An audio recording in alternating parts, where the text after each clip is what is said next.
Sanib, it's me, JB. Welcome back to my YouTube channel. Ang vlog ko for today, yung part 2 ng Winnie the Pooh Stitch.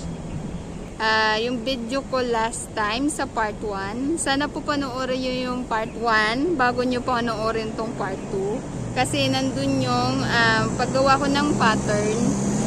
So ngayon, dito sa vlog na to, ipapakita ko po sa inyo yung isang araw ko siyang ginawa, kapauti-unti yung tapos ng pagtatahi ko. So ito nga yung lalagyan ko ng stitch. Siguro kahit saan ko to siya lagyan. Basta yung makikita lang yung ganito, yung harap. Yan, sa gilid, ganyan. Diba?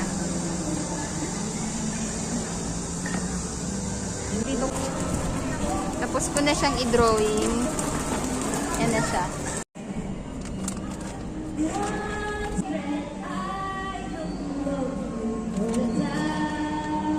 Tutuloy ko dito.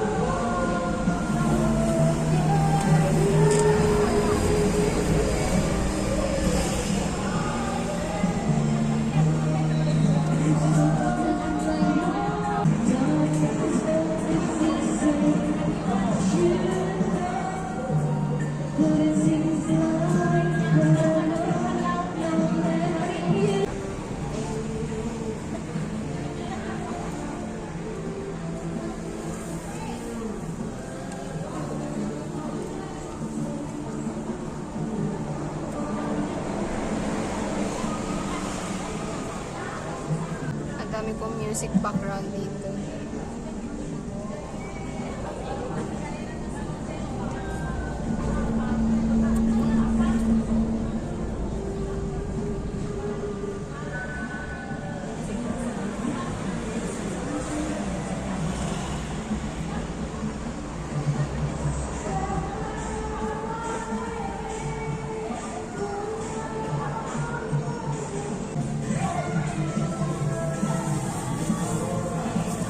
May free time ako, ginagawa ko na to. Hindi na lang medyo may hangin. Tayo pagpapawisan.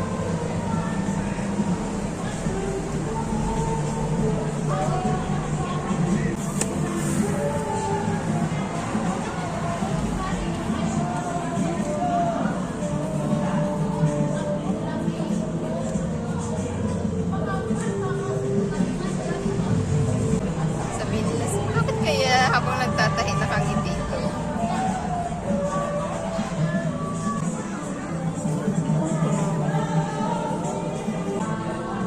Masakit lang ko sa kamay. Kasi mano-mano ako magtahi. Medyo matigas ang tining.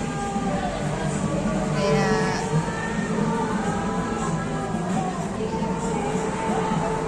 sarado yung kamay ko.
ipapakita sa inyo para, syempre para surprise.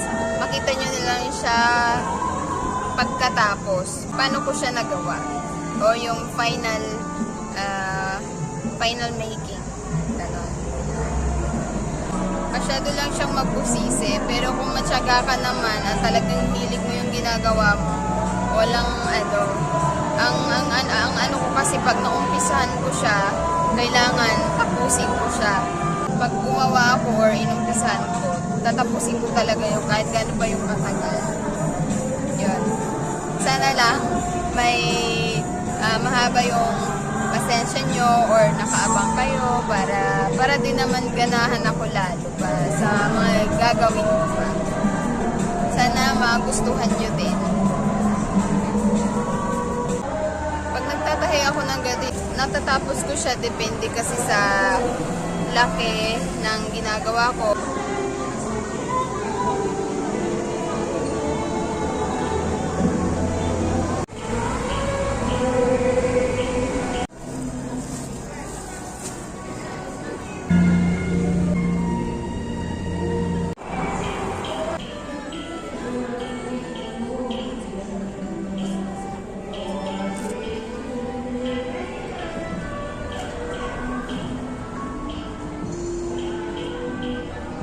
Tapusin ko lang ito dito mga kasanib. Tapos sunod naman yung pang pinali.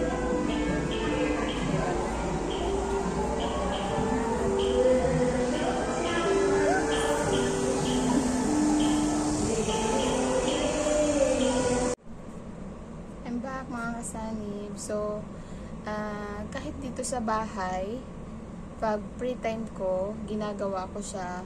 Kaya, so ngayon, nila-line up ko na lang yung stitch ko para sa mga edges niya. Kung dire-diretso yung gawa ko nito, siguro napakahaba na nung 1 week. Pero kasi, pag nasa trabaho ako, sa hapon, siguro mga 1 hour lang ang free time ko sa hapon. Tapos gabi na yung sunod kong free na oras. So saka ko lang siya nagagawa. Saka ko lang siya na unti-unting tinatahi. Comment nyo na lang kung ano yung comment nyo about this para malaman ko naman.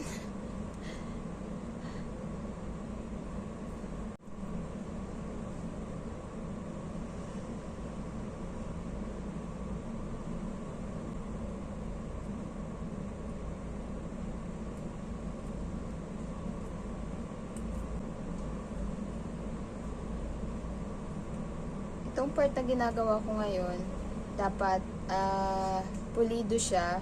Kasi ito yung yung mga linya na dapat walang lalagpas o para mahihigpitan mo yung bawat tinahian mo na edges ng ng tahi mo.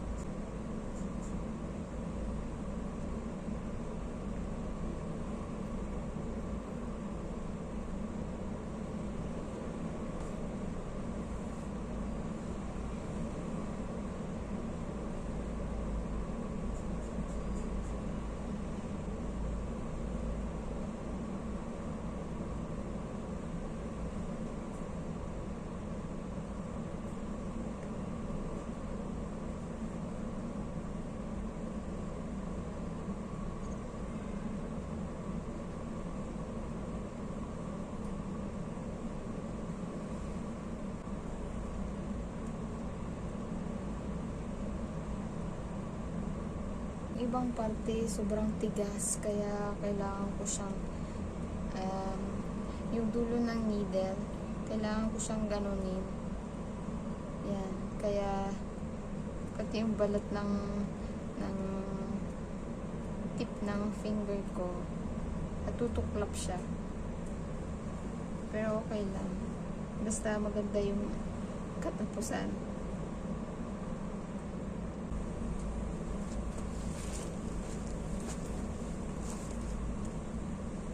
So, itong bag ko, hilo-hilo na to sa akin.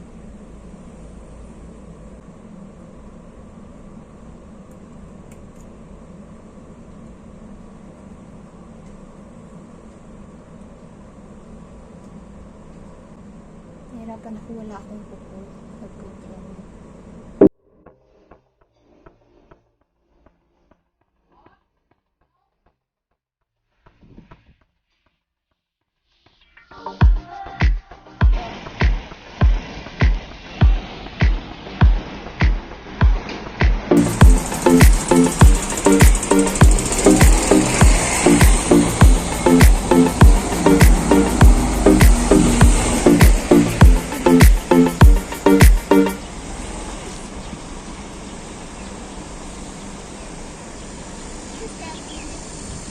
Ang bilis mo naman maglakad, madadapa ako nito.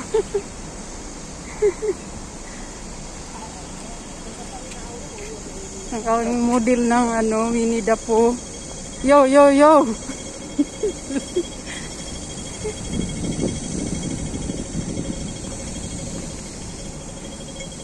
Ang bilis maglakad eh. Baka mabubunggo tayo.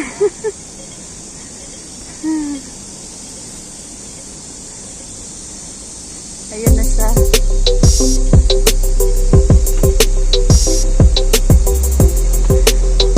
Mahal ang bayad nito, ha? Putol.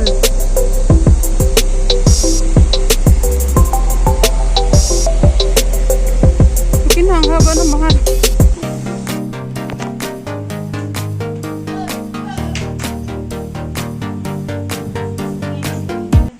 Kasama niya itong si Snail.